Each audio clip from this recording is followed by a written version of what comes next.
Bonjour et bienvenue à toutes et à tous sur Informatio. Le sujet qui va être présenté est très important pour développer une meilleure compréhension de la politique. Plus précisément, celui du gouvernement des peuples, à proprement parler, puisque littéralement le mot veut dire piloter. Le thème de cette vidéo sera l'ingénierie sociale, qui est en fait le nom technique de la manipulation des esprits de manière durable pour modeler et orienter à sa guise des groupes humains. Pour en parler, nous allons parcourir un ouvrage de Lucien Cerise, dont vous pourrez trouver facilement des conférences pour en savoir plus sur son champ d'études, et qui s'intitule Neuropirate, sous-titre Réflexion sur l'ingénierie sociale. Le livre est en fait un recueil d'entrevues et d'articles publiés sur différents sites internet ou revues. Il est divisé en 4 parties, qui sont toutes concernées par l'ingénierie sociale, mais c'est seulement la première qui m'intéresse, et qui est déjà suffisamment chargée en informations. Ce qu'on va voir ici, c'est la définition de l'ingénierie sociale. À quoi elle sert, quel est son but, comment elle s'applique, sachant que c'est nous qui en sommes les cibles. Et enfin, on verra les solutions proposées pour résister à cette ingénierie, puisque l'auteur la définit comme négative. L'auteur pose en prémisse dans l'avant-propos que l'oligarchie de la zone occidentale opère depuis des décennies un piratage des consciences. L'objectif est bien sûr banal et se retrouve sous bien des gouvernements, c'est celui de notre esclavage.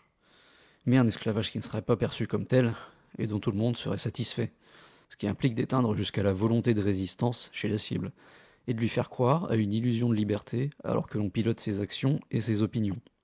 L'ingénierie sociale négative serait donc un contrôle doux, subtil, furtif, où l'autorité agissante doit s'efforcer d'échapper à nos perceptions, car on ne peut pas réagir contre un adversaire invisible. Monsieur Cerise avance de plus un autre objectif appartenant à cette ingénierie sociale négative, celui de nuire aux dominés, de les tuer à petit feu. La question c'est, pourquoi une telle intention ? Nous y trouverons la réponse dans la section suivante, qui abordera la raison, la motivation derrière ces manœuvres. Mais avant, continuons de définir cette discipline. D'après Wikipédia, je cite ce qui vient du livre, l'ingénierie sociale négative est une science politique visant à modifier à grande échelle certains comportements de groupes sociaux. L'ingénierie sociale est une modification furtive et planifiée du comportement humain. Elle s'inscrit dans un plan, une stratégie. Je cite l'auteur qui nous écrit « Une véritable industrie du changement est donc à l'œuvre de nos jours un peu partout sur la planète. Ce qui ne change pas, c'est que dans tous les cas, accompagnement adaptatif ou impulsion donnée, nous avons affaire à un changement piloté, sous contrôle, au moyen d'une méthodologie rationnelle. Ce qui se cache généralement derrière ces signaux de changement et de révolution ressemble plutôt à une stratégie du choc, où l'on détruit tout pour pouvoir mieux remodeler. » Je cite un passage, page 55, « Dans l'esprit de la déontologie médicale et du serment d'Hippocrate, la psychiatrie, la psychologie et la psychanalyse se consacrent en principe à sauver des vies, en rétablissant de la structure, de l'ordre, de la loi, de l'autorité, de la hiérarchie, de l'équilibre, de la normalité. En un mot, du surmoi dans la vie psychique. À l'opposé, l'ingénierie sociale négative consiste en une valorisation du chaos comme outil de transformation psychologique et sociologique, et s'apparente à un permis de tuer, ou permis de détruire autrui, érigé en philosophie globale, telle une vraie religion, ou anti-religion de la mort, dont l'élaboration souterrain apparaît comme un contrepoint à l'histoire officielle. Pour résumer, l'ingénierie sociale négative est en 2 mots une démolition contrôlée. L'outil principal de cette démolition est la tactique du conflit triangulé, dont nous reparlerons plus loin. Mais la question reste en suspens. Quelle est la motivation de cette ingénierie sociale négative ? En relisant mes notes, je me suis rendu compte qu'il y avait en fait 2 justifications d'évoquer. La première justification avancée pour comprendre la raison d'être de l'ingénierie sociale négative est que l'automatisation du travail, rendant toujours plus obsolète le travailleur humain, le maître peut alors s'en débarrasser. Bien sûr, il doit pour cela s'y prendre furtivement, de manière indirecte, et développe ainsi une stratégie pour tuer la population à petit feu sans qu'on puisse désigner de coupable. Néanmoins, cette première explication, ou peut-être ce début d'explication, me laisse sur ma faim. La suite me paraît plus compréhensible et terrifiante. Le modèle capitaliste nécessite une gestion du monde contre nature pour se maintenir et perdurer. Pensez par exemple à l'obsolescence programmée. Le capitalisme est obligé de produire des marchandises artificiellement défectueuses. Pour cela, il doit développer des stratégies pour faire de la contre-nature la nouvelle nature, de l'artificiel le nouveau réel. Imposer cette contre-réalité n'est possible qu'en plongeant très graduellement la société dans un bain toxique pour le corps et l'esprit, fait de crises, financières ou autres, de chaos social, et autres genres de ruptures et de tables rases.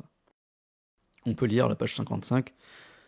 En l'occurrence, il s'agit de faire adhérer le peuple aux changements violents, en les dépeignant comme un processus révolutionnaire de libération forcément bénéfique, pour mieux lui faire avaler la pilule de la mise en place d'un système de domination découplé, entre parenthèses, double standard, double éthique, dans lequel une fraction minoritaire de la population stabilise ses conditions de vie et de conservation, tout en imposant à une partie majoritaire de survivre dans un monde où la crise est devenue la règle. De fait, les révolutions ne remplissent jamais leurs promesses, introduisant encore plus d'instabilité, et encore moins de liberté. Elles se révèlent finalement toujours au service du capital. Fin de la citation. Le réel est incontrôlable, donc il faut le renverser pour lui substituer un autre ordre qui soit sous contrôle. L'effet recherché par l'état de crise perpétuel est de façonner une population sans repère, sans résistance psychologique, ni même instinct de conservation, devenue robotisée, en mesure de consentir à ce nouvel ordre, et de l'accepter en se disant « le monde est comme ça ». Une population qui n'a plus la stabilité psychologique nécessaire pour analyser ce qui se passe et contrôler consciemment sa propre vie, qui n'a plus le capital nécessaire pour vivre en bonne santé, qui n'a plus l'énergie, ni même l'envie pour s'éduquer, qui n'a plus la pulsion de vie pour désirer la perpétuer et la créer, qui n'a enfin plus la présence d'esprit pour se soucier du bien, du mal, mais seulement du se sentir bien et du se sentir mal. L'ordre par le chaos permet d'orchestrer une hallucination collective, dont les ingénieurs sociaux pourront contrôler les paramètres. À force de déconstruire, on pourra alors, pourquoi pas, se mettre à marchander la création de la vie en louant le ventre des femmes dans ce nouvel ordre du réel, ou imposer des taxes sur la qualité de l'air qu'on respire. Les principales cibles à abattre pour imposer cet ordre sont les modes de vie traditionnels et pré-industriels, ainsi que l'État, la nation, en tant que structure politique. Puisqu'évidemment, pour créer l'humanité liquide, reformatable à volonté selon les besoins du marché, il faut faire tomber tout ce qui est trop structurant et vecteur d'autonomie, autant sur le plan psychologique et moral que politique. Donc, on va maintenant voir comment s'applique cette ingénierie sociale. D'abord dans ses grands principes, puis ensuite plus concrètement avec quelle méthode. Monsieur Cerise évoque dans l'avant-propos 3 niveaux de mesures employés pour tuer l'esprit de révolte de la population cible. Mais la véritable boîte à outils du piratage cognitif est commentée dans le reste de la première partie du livre et comprendra les techniques du hameçonnage et du conflit triangulé. Il n'y en a pas 36, et si vous comprenez ces deux-là, vous les verrez partout. Les 3 mesures qui ont permis de rendre la population docile et incapable de s'opposer à leur oppression sont le tititainment, ou l'abrutissement par la consommation, le spectacle, qui tient encore dans sa cage la majorité d'entre nous, puis enfin, quand le reste a échoué, la culpabilisation de la colère, qui est un désamorçage de la résistance justifiée, en inversant les rôles entre l'oppresseur et l'oppressé. On va commencer par le tititainment. Le premier moyen, le plus basique, pour calmer les foules, est simplement de lui donner satisfaction dans les besoins primaires. La masse n'a pas de plus haute aspiration que celle de pouvoir consommer tranquillement ce que le marché lui propose. Mais ce qui en fait véritablement une arme neutralisante est la notion de gratification. Les hautes aspirations, ça ne se développe que dans un esprit forgé par la gratification différée. La discipline face aux besoins immédiats, pour pouvoir concevoir l'importance des besoins moins immédiats. Remarquez tout autour de vous comme nous sommes bombardés de micro-satisfactions, qui nous plongent dans un état passif et distrait, typiquement des sources de procrastination. Cet environnement est très nouveau pour l'être humain, et court-circuite le fonctionnement de notre cerveau, qui nous demande ordinairement bien des efforts, donc de la volonté, pour ressentir de la satisfaction. Nous sommes alors prisonniers de tout un tas de petites habitudes addictives, qui nous écartent des questions plus essentielles, et nous enlèvent la volonté d'être acteurs de nos vies.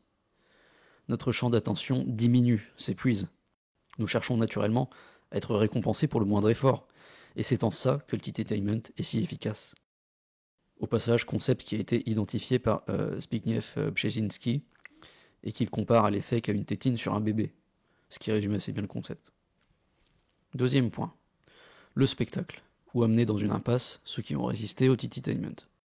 Pour ceux qui ne s'arrêtent pas au sucre de la consommation, gare à ne pas tomber dans l'impasse du spectacle. Comme le dit l'auteur à la page 10, contre la consommation, la critique spectaculaire de la consommation. Autrement dit, la pseudo-subversion de la nouvelle gauche, la New Left, cette contre-culture pop et anti-autoritaire, féministe, paresseuse, informe, sans danger, lancée aux États-Unis dans les années 60 par le programme COINTELPRO, qui signifie Counter Intelligence Program, pour séduire la jeunesse et la détourner de la gauche marxiste sérieuse, formée et disciplinée, et possédant une bonne capacité de travail, d'entrisme et de noyautage. Je reprends un autre passage un peu plus loin. Le potentiel de subversion politique des événements artistiques de masse est nul et n'a qu'une fonction de contrôle social narcotique. Bref, les médias qui gardent le contrôle de nos perceptions en nous répétant leurs messages comme des envoûtements vont conduire les mouvements de révolte hors du champ d'action véritable vers une représentation, un trompe-l'œil, où la résistance est neutralisée en s'épuisant à chasser des ombres avec des faux combats, des faux sujets, des faux débats, des fausses cibles et des fausses représentations de la réalité. Enfin, la culpabilisation. Si tout cela ne suffit pas, le dernier recours du système est d'attaquer moralement et psychologiquement les révoltés par la culpabilisation. En analyse transactionnelle, on peut entendre parler de triangle de Karpman, qui est un modèle d'interaction entre les acteurs d'un conflit. On y distingue 3 rôles dans les conflits entre personnes: la victime, le sauveur et le persécuteur. Le levier des médias et de la communication peuvent permettre d'inverser les rôles entre victime et persécuteur, ce qui est très important puisque dans ce genre de conflit, la victime va naturellement amener à se rallier à elle des personnes extérieures, qui endosseront le rôle du sauveur, et ainsi remporter moralement le conflit. Pour des raisons de mécanismes psychologiques sociaux, nous prenons a priori toujours le parti de la victime. Il faut comprendre donc que c'est une nécessité pour les médias de peindre les gilets jaunes en groupe barbares, casseurs de flics, quand bien même on sait qui des deux vise la tête et appuie sur une détente. Le but de la manœuvre est qu'à l'issue de l'inversion de ces rôles, les révoltés deviennent légitimement indéfendables, puis condamnables, et sont menacés de toutes sortes de chefs d'accusation pour leur faire baisser la tête. Maintenant voyons ce qui est au cœur de l'ouvrage et contient selon moi les informations les plus pratiques, celles que chacun doit connaître. L'arsenal du piratage cognitif. Le principe de base du piratage est la furtivité, et il prend donc avantage des angles morts de notre champ d'attention. C'est la phase du hameçonnage, ou phishing. En deuxième temps, si le hameçonnage est un succès, le cerveau infiltré peut commencer à être détruit. Mais encore une fois, il faut que ce soit furtivement. Pour cela, on utilise le conflit triangulé, qui consiste à pousser 2 acteurs à s'identifier comme ennemis et à s'autodétruire, alors que c'est en réalité un 3e acteur, invisible, qui dirige artificiellement ce conflit hors du champ d'attention des manipulés. Cette invisibilité s'obtient comme dit à la page 28. Pour devenir invisible, il faut donc parvenir à créer une tache aveugle en suscitant l'indifférence. On peut aussi provoquer une tache de confiance, car la confiance endort la vigilance et détourne l'attention autant, sinon plus que l'indifférence. Dans tous les cas, si l'on provoque la méfiance, l'objectif est raté, car on redevient visible. La maîtrise de la gamme des relations confiance, indifférence, méfiance est donc la clé de l'ingénierie sociale et du neuropiratage. Alors j'aime aussi particulièrement l'exemple qu'il utilise pour faire comprendre que le pouvoir réel est toujours occulte, à la page suivante. Dans son grand œuvre, Tolkien imagine plusieurs anneaux de puissance partagés par les peuples de la Terre du Milieu. Mais il y en a un plus puissant que les autres, qui peut dans les ténèbres les lier, à comprendre, les contrôler de façon occulte. C'est l'anneau du pouvoir suprême que Sauron recherche et que Frodon doit détruire, qui confère l'invisibilité, à qui le passe à son doigt. Métaphore de l'impunité totale, donc du pouvoir total. Le vrai pouvoir est invisible. Un pouvoir visible sera toujours moins puissant qu'un pouvoir invisible. Vous ne résistez pas à un agresseur qui n'existe pas, tout simplement. Le principe est évident et pourtant on continue à se focaliser sur les personnes politiques publiques que le cirque médiatique nous présente. Donc inhiber le regard critique, la suspicion, la surveillance envers soi sont les conditions de l'invisibilité. On l'obtient en inspirant l'indifférence, ou la confiance dans le cas échéant.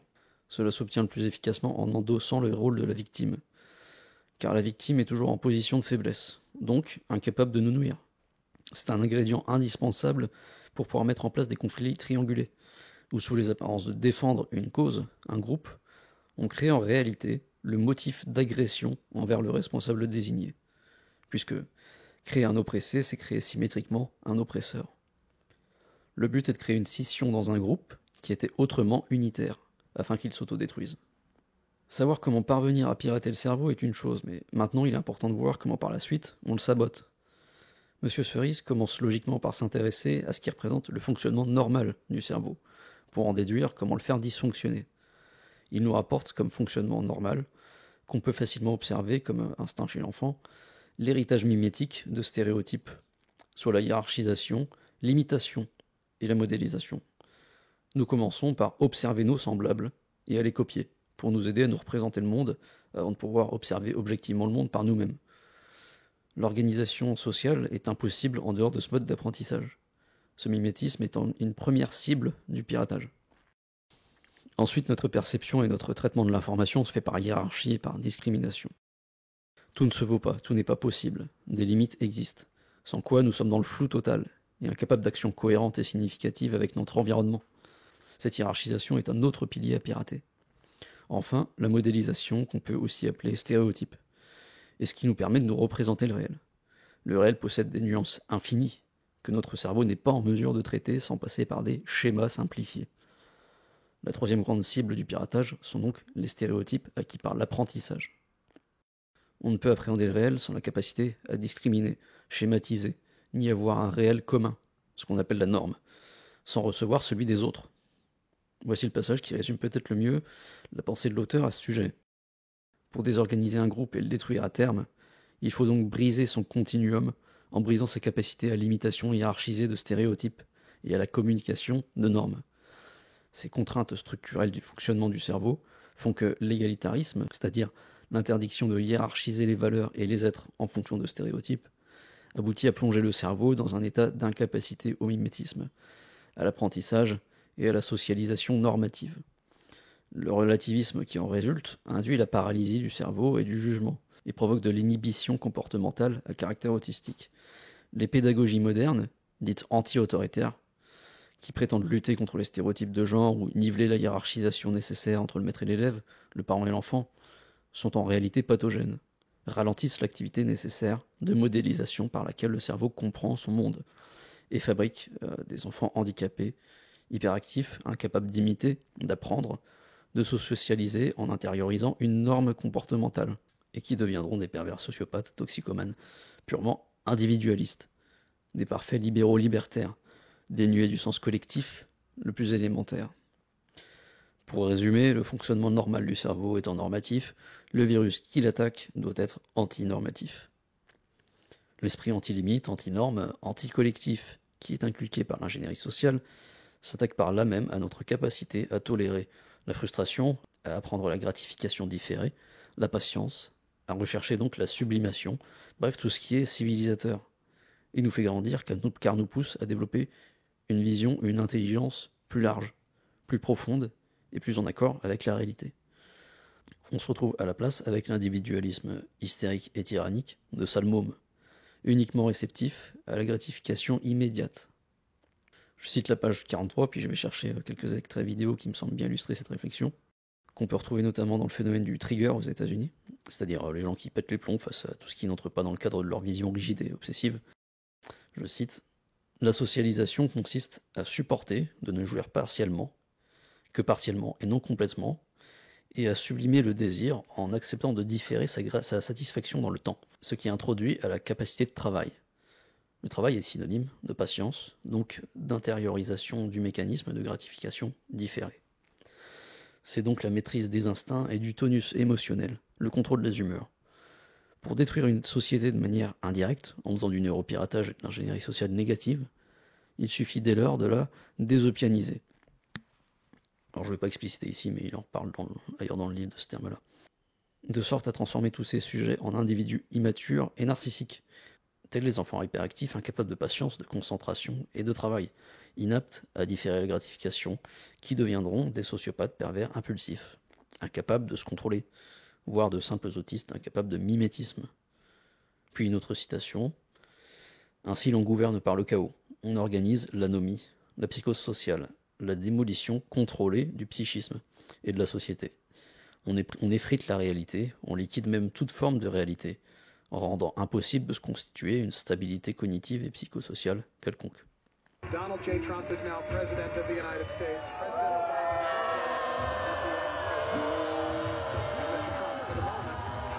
What a great honor to be able to introduce for the first time ever anywhere. Fuck you, fuck you, fuck you, fuck you, fuck you, fuck you. You guys, fuck you, yeah? Fuck! Let him go, let him go. Mark, I can handle it. What the hell are you doing? Back off! Your sign is fucking offensive! I have the right to free speech in this country, and I am violating no law. That's hate speech! This man, I can... That's what you said. You said I could finish the phone call. I hung up the phone call.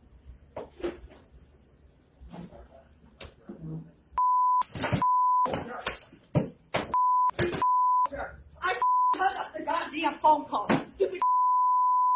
I hung up the phone call. You said to finish the phone call. You said to hang up the phone call. I hung up the phone call. You said to finish the phone call and hang up the phone call. I finished the phone call. I hung up the phone call. That's what you said to do. You said to finish the phone call. Yeah. You want my name? Yeah, sure. It's humongous. Okay. Humongous what? Humongous what? Humongous. Humongous what? Humongous. Humongous what? Humongous. Humongous what? That's what it is. Humongous what? Is that sexual harassment? No, it's humongous. Then why did you say that to That's me? my name. What? Humongous what? Humongous what? Humongous what? Is that sexual harassment? Is that what you just did when you said that to me? Right here on the Western Washington campus, she's going nuts with the Trump sign. With the Trump sign.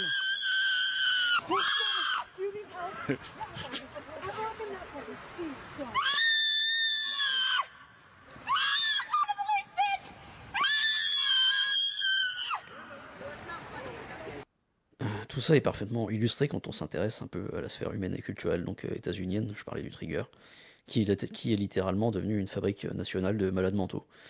La culture postmoderne produit des cassos, des névrosés et des antisociaux. Regardez les tendances dominantes, que ce soit dans le message ou dans l'esthétisme, du cinéma, des séries, des clips vidéo, etc. Pour infiltrer l'appareil cognitif de la cible, il faut comprendre la technique du phishing, c'est-à-dire le hameçonnage. Ça consiste par exemple, dans le monde des arnaques informatiques, à usurper l'identité d'une organisation dans laquelle vous avez déjà confiance. On a tous reçu des faux courriers de la CAF nous disant de suivre un lien pour se connecter car il y a des irrégularités financières à résoudre ou quelque chose d'autre. Sauf que les informations que nous avons le malheur de fournir tomberont dans de mauvaises mains. Ce genre d'arnaqueur peut aller jusqu'à reproduire quasiment à l'identique un site officiel, gouvernemental ou de service public. C'est un trompe-l'œil. Il s'agit donc, dans les mots de l'auteur, de remplacer le réel par une simulation dont nous possédons les clés. On devient ainsi le maître de la réalité d'autrui.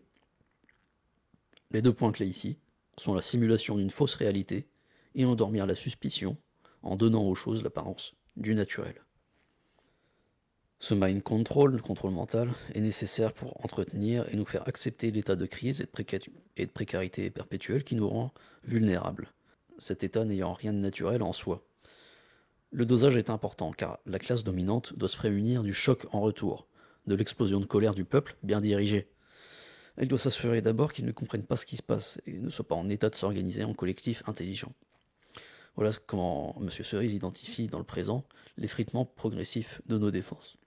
De sorte à brouiller la perception et la compréhension de ce qui se passe, la démolition contrôlée et sectorisée. L'effondrement du système ne sera donc ni global, ni brutal, mais bien progressif, à petite dose. À vrai dire, nous y sommes déjà, en plein dedans, et nous pouvons donc en décrire les formes de l'intérieur et en direct. Il consiste d'une part à détruire les États-nations, au prétexte d'une dette publique complètement fictive, et d'autre part à détruire le secteur privé au prétexte tout aussi fictif que tel site de production ou telle activité ne sont pas rentables, alors qu'ils le sont. Le conflit triangulé maintenant va non seulement plonger la cible dans un état d'entropie, mais en créant un conflit interne artificiel, il empêche justement l'organisation et le retour de bâton contre l'acteur invisible de ce triangle. C'est le vieux principe du diviser pour régner. Comment s'y prendre pour faire naître artificiellement un conflit? En soulignant tous les clivages, en magnifiant les différences, en allant raviver d'anciens conflits historiques peut-être, ou en créant une psychose sur une potentielle menace future de tel ou tel groupe. On peut inventer toutes sortes de sources de discorde. Cette rivalité peut se cultiver et s'intensifier par manipulation. C'est souvent là qu'interviennent ce qu'on appelle les psyops, les opérations de guerre psychologique, parfois camouflées sous l'apparence du naturel et de la spontanéité, qu'on retrouve dans les opérations sous faux drapeau, et qui ont pour but d'influencer les émotions, l'opinion et le raisonnement donc. Le but final est encore une fois le contrôle des perceptions, en déformant celle du réel. Dans le fond, ces crises-là sont simples. C'est un peu comme dans les vieux dessins animés où un personnage donne un coup de pied dans le dos d'un autre, pour ensuite pointer du doigt un faux coupable. Il les regarde ensuite se bagarrer en jubilant. Le conflit est provoqué par un acteur invisible, et les deux sujets en conflit sont persuadés que la chose ne se passe qu'entre eux. Un autre principe important dans le succès de cette tactique est de maintenir la confiance en proposant un faux bien pour un vrai mal. La bonne vieille tactique du cheval de Troie. Peu importe où vous voulez les mener, il faut faire miroiter un avantage à chacun des acteurs, pour les motiver à y aller, alors que c'est en réalité leur perte que vous préparez. Je fais une parenthèse, pour ceux qui s'intéresseraient à ce genre de principe en manipulation et en stratégie, je vous recommanderais de lire l'ouvrage intitulé « Les 36 stratagèmes, manuel secret de l'art de la guerre ». La création d'un conflit interne peut également se faire chez les individus par la complexification excessive de la société. La complexification de son langage, de ses codes, notamment en multipliant ou en subdivisant les sous-cultures par le multiculturalisme. Car alors qu'un multiculturalisme naturel et lent est un fait bénin dans la plupart des régions du monde, un multiculturalisme rapide, précipité, et fortement dosé devient une agression, une perturbation de nos codes. Les déportations en masse provoquées par les conflits à l'étranger, et facilitées et promues par des ONG, sont une autre forme de conflit triangulé, ne serait-ce que par la création dans le pays hôte d'un surplus de la classe laborieuse permettant de faire pression sur les salaires et droits des travailleurs, entre autres choses, pendant que le pays source se vide de ses forces. Pour résumer, on peut endormir la cible par la tétine du divertissement, on peut l'empêcher de comprendre ce qui lui arrive en subvertissant la réalité avec les médias, puis on peut neutraliser sa révolte par la manipulation psychologique en inversant le rôle des victimes. C'est lorsqu'elle est neutralisée ou incapable de suspecter une volonté de nuisance grâce au hameçonnage que la cible peut être piratée. Afin de faire tomber ses défenses et la plonger dans un mouvement anthropique, on brise son fonctionnement normal en attaquant tout ce qui lui permet de se structurer. La normativité, la hiérarchisation et le mimétisme. Le conflit triangulé est une excellente tactique pour dissoudre, fragmenter la cible et la pousser à s'autodétruire. Je rappelle les deux formules qui illustrent ce principe. Dissoudre et recomposer. L'ordre par le chaos. Dissoudre le sujet pour pouvoir le recomposer à neuf sur de nouveaux principes. Ou l'ordre par le chaos, c'est-à-dire quand on veut un changement dans la société qui semble inatteignable, dans la configuration actuelle, naturelle, on pourrait dire, eh bien on détruit ses fondements pour pouvoir imposer de nouvelles bases. C'est assez similaire à ce qu'on appelle la tactique du pompier pyromane, c'est-à-dire que pour obtenir un résultat voulu, on crée d'abord le besoin par la création du problème lui-même. Maintenant que nous avons en tête les grandes lignes du piratage cognitif, qui consiste principalement à créer des tensions internes, des incohérences, à faire tomber les piliers d'un esprit fonctionnel, stable et donc capable de se contrôler, voyons ce que l'auteur avance comme exemple concret d'ingénierie sociale négative, c'est-à-dire des exemples en action. Nous avons le cas de la confusion identitaire. Lucien Cerise identifie l'idéologie du genre, qu'il appelle confusion des genres, comme un outil de destruction de la norme. Un virus ramenant le choix du réel au jugement seul de l'individu. J'ajoute au passage, d'ailleurs, que ce phénomène va en fait plus loin que l'identité de genre, car il existe une pléiade de mouvements analogues où on se retrouve avec des jeunes paumés qui s'identifient par exemple et veulent qu'on les identifie à des animaux, ou des sortes d'esprits totémiques animales. On a d'autres communautés qui s'identifient au premier degré, aussi comme des vampires par exemple. Puis dans d'autres cas plus isolés, on a des adultes qui insistent pour être identifiés en tant qu'enfants. Ça paraît un peu étrange, hein, mais tout ça c'est des choses qui existent et qui sont en fait, on va dire, sous le tapis. C'est pas mainstream, on fait comme si ça n'existait pas, mais en réalité il y a des communautés assez conséquentes qui se forment autour de ces choses-là. Si on choisit son genre, que ce n'est pas une caractéristique biologique, qu'est-ce qui nous empêche de choisir notre espèce, notre âge ? On a déjà souligné le caractère antisocial qu'implique ce genre de tendance, puisqu'il n'existe alors plus aucun code commun pour communiquer lorsque tout est déconstruit et subjectif. Tout ça est une tentative de dissoudre le réel commun, et génère donc de l'entropie comme on l'a déjà suggéré. L'auteur ajoute que ce qui sort de la norme n'est pas en soi un problème, à partir du moment où elle peut être restabilisée dans le cas présent, dans l'hétéronormativité majoritaire. Il y voit la mise en place du modèle de conflit triangulé, avec hétéros en persécuteur et non-hétéros en victime et sauveur. Sachant que c'est bien sûr toujours la cible à détruire qui doit être forcée dans le rôle du persécuteur, si vous avez suivi la stratégie. Ensuite, il évoque le progressisme. Le progressisme est également un bon exemple de destruction des structures fondatrices, puisque sa nature est la table rase. Nous pouvons tous sentir que l'esprit dominant de notre époque postmoderne est celui de la fuite en avant, puisque son leitmotiv est « c'était forcément pire avant ».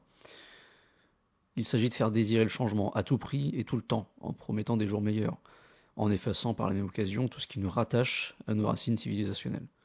Le progressisme est en fait, on pourrait dire, un projet d'amnésie. Et à mon avis, il n'y a qu'en revenant à la mémoire de nos prédécesseurs que nous pourrions nous sauver, ou en tout cas nous restabiliser. Le fruit qui tombe de sa branche pourrit dans le néant. Ensuite, on peut aussi parler du mind control, le contrôle mental. Le mind control représente ce dont l'homme est capable de plus sinistre lorsqu'on applique la science sans conscience. Je ne vais pas dans les détails et vous laisse faire vos recherches. Il s'agit d'un champ de recherche qui consiste à étudier les effets des traumatismes sur le comportement d'un individu, dans le but de pouvoir imposer des changements comportementaux par le stress engendré par ces traumatismes. Voilà, au cas où c'était pas clair, on parle bien ici de torture.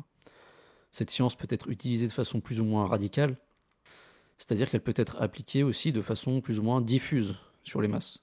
Ça peut passer par l'injection et la normalisation d'idéologies ou de phénomènes de société toxiques. Le but, encore une fois, est de dissoudre notre appareil psychologique, notre équilibre mental, pour le rendre pliable et facile à contrôler. D'effacer la volonté individuelle pour la remplacer par une volonté externe. Passons au transhumanisme. Par son chapitre sur le transhumanisme, l'auteur traduit de façon intéressante les tendances technophiles, le progressisme scientiste, comme étant une humanophobie qui ne dit pas son nom. D'autre part, Lucien Cerise est bien la seule personne que j'ai entendu annoncer qu'un droit des robots, leur octroyant une personnalité juridique, est en phase de développement. Ce qui laisse présager des lois sur la robophobie, et nous aurons évidemment la même pour la transhumanophobie. Toujours sur le même schéma d'attaquer un groupe et réduire ses libertés sous prétexte d'en défendre un autre. En l'occurrence, le groupe attaqué finit par être simplement l'humain lui-même. Comme nous l'avons déjà évoqué plus tôt dans la vidéo, le travailleur humain étant destiné à être obsolète car remplaçable par la machine, et puis la population mondiale ne fait qu'augmenter, il faut bien préparer son éviction et lui lier les mains, au cas où il voudrait montrer son opposition. Le lexique utilisé pour rendre ces tendances séduisantes est toujours important. On nous parle d'humain augmenté. Pour y répondre, je cite la page 72. L'artificialisation du vivant et sa réduction au quantitatif ne vise pas franchement à son émancipation, mais bien plutôt à sa simplification, de sorte à en faciliter la gestion rationnelle, numérique, industrielle et standardisée. Parlons ensuite des rivalités pilotées. Il est facile de garder un groupe sous contrôle quand il doit faire face à des contradictions internes, ou ce qu'on appelle aussi des luttes horizontales, si bien qu'il lui est impossible de s'organiser dans cet état et de mener efficacement des luttes verticales. Faire naître et attiser les rivalités fait partie de l'arsenal de l'ingénieur social, pour créer du chaos et se protéger du choc en retour, en déplaçant la colère et l'énergie dans des conflits horizontaux. Tout cela peut se faire aisément, d'une part à partir de manipulations médiatiques, qui serviront à remplacer l'objet réel par une représentation falsifiée. Le média s'intercale comme médium entre les deux rivaux et manipule donc leur perception mutuelle à sa guise. Et d'autre part par des opérations psychologiques, qui auront pour but de créer des préjudices déclencheurs de rivalité. Monsieur Cerise prend notamment pour exemple dans ce chapitre le clivage gauche-droite, qui maintient la nation divisée dans une opposition stérile, ce qu'il appelle la triangulation républicaine, dont la pluralité est d'ailleurs de plus en plus inexistante, mais donne l'apparence du choix. En comparaison aux moyens représentatifs politiques du passé, celui du suffrage universel garantit que le peuple sera toujours divisé contre lui-même. Ou en tout cas, c'est un cas de figure très facile à créer pour le pouvoir. Enfin, parlons de l'hypercomplexité et de la fragmentation régionaliste. Là, je lis la page 107. La multiplication à l'infini des codes et des identités constitue une véritable agression du cerveau, capable d'empêcher de handicaper son fonctionnement normal. La traduction politique de cette hypercomplexité identitaire et l'idéologie immigrationniste, dont le caractère offensif est évident. M. Cerise nous rappelle que dans les années Sarkozy, nous étions à 200 000 nouveaux étrangers officiels par an en France. Je cite son point de vue à ce sujet. « Une telle folie immigrationniste ne peut que détruire le pays d'arrivée, incapable d'absorber un tel flux continu équivalent à rajouter la population d'une ville complète tous les ans, et ne peut que détruire aussi le pays de départ, qui assiste impuissant à la fuite des cerveaux et des bras, et se voit ainsi vidé de ses forces vives. Il avance dans les pages qui suivent que ces déplacements de population sont supervisés et participent d'une forme de guerre. Car personne ne devrait être sans savoir que la guerre n'existe plus qu'en dernier recours sur le terrain et qu'elle se joue avant tout sur les fronts que ce soit culturels, économiques, politiques, technologiques et j'en passe. Ce phénomène est mis en relation avec le projet Rifkin, que je vous laisse le soin de découvrir si vous n'en avez pas entendu parler. Vous pouvez très bien mettre en pause pendant 5 minutes pour chercher un article sur le sujet qui devrait se trouver facilement. Cette complexification démographique est une attaque directe à l'unité d'une nation. Mais contrairement aux tendances de repli identitaire, M. Cerise ne considère pas le déracinement ou le nomadisme comme une maladie civilisationnelle. C'est en fait un phénomène humain naturel qui a toujours existé. Plutôt que de voir une solution dans la volonté de réenracinement en réaction à ces perturbations démographiques, il y voit même le piège du séparatisme. Il se peut très bien que ce soit prévu au sein d'une stratégie. Je parlais bien tout à l'heure de pompier pyromane, créer le problème parce qu'on veut avoir la solution. Il écrit page 112-113, cette solution de repli communautaire serait pertinente si elle permettait de recouvrer une authentique souveraineté politique. Malheureusement, cet enracinement identitaire et communautaire ne présente en soi aucune garantie de souveraineté politique. Pire, la promotion de l'enracinement identitaire, ethnique ou culturel peut même constituer un instrument d'aliénation politique particulièrement efficace. Fin de citation. Son propos est appuyé en rappelant que la division des populations carcérales en communautés, ne communiquant pas entre elles, en permet une meilleure gestion et un meilleur contrôle.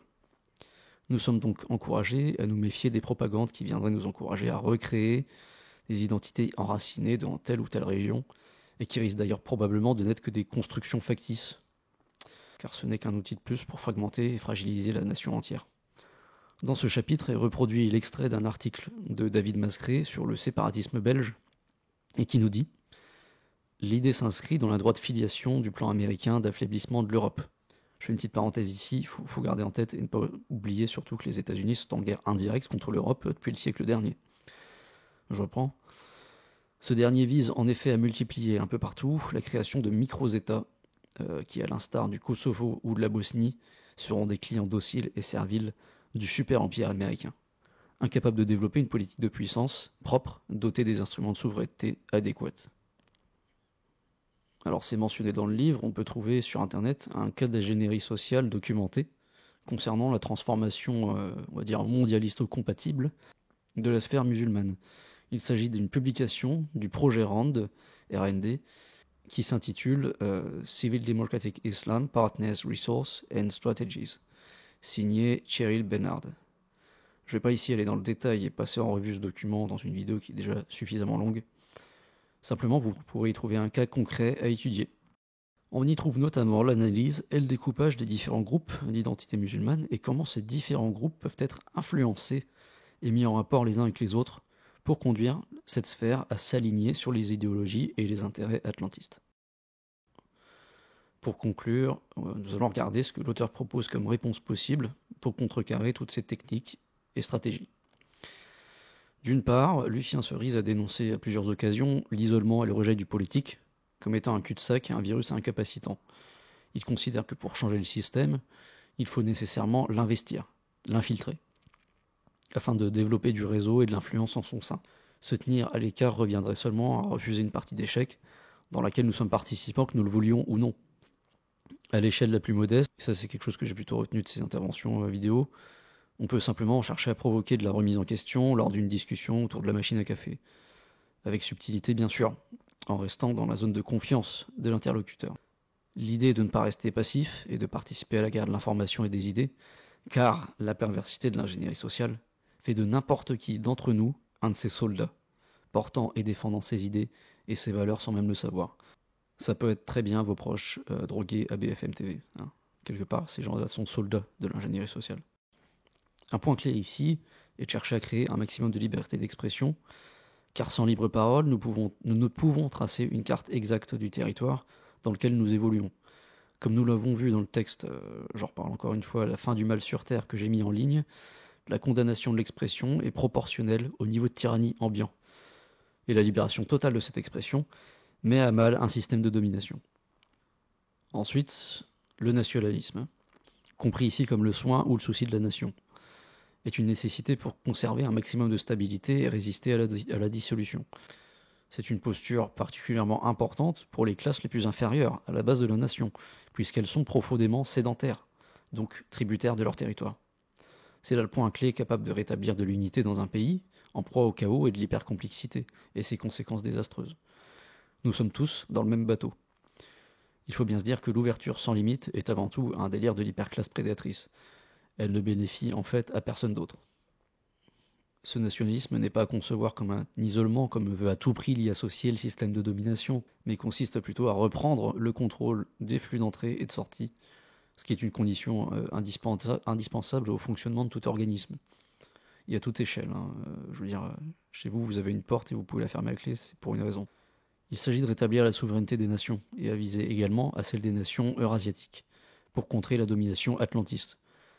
Bref, à maintenir une multipolarité dans le monde, puisque, à l'ère globale, toutes les nations sont interdépendantes, sans quoi il n'y aura plus de liberté possible. Ensuite, pour contrer l'ingénierie sociale négative, il faut bien sûr concevoir et mettre en place une ingénierie sociale positive. Monsieur Cerise la propose sous forme de révolution lente. Pour sortir des crises simulées et du chaos artificiel, ralentissons le processus. Allons à rebours du changement à tout bout de champ.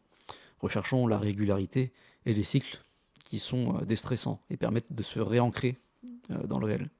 Les médias et l'idolâtrie qu'elles génèrent nous piègent dans un rythme et une narration qui en fait n'appartiennent qu'à eux et partent en fumée lorsqu'on élimine leur influence. Il y a un passage que je trouve intéressant à la page 58 qui dit que les bases de l'ingénierie sociale positive ont déjà été déposées dans les grandes philosophies éthiques et les religions. Je me permettrai encore d'ajouter qu'aller à rebours du chaos, c'est aussi se reconnecter à notre passé et aux œuvres qu'il nous a léguées. Selon moi, notre dégradation sociale tient beaucoup à notre amnésie qui nous empêche de nous resituer dans une perspective plus large et d'avoir à notre portée de bons exemples à suivre.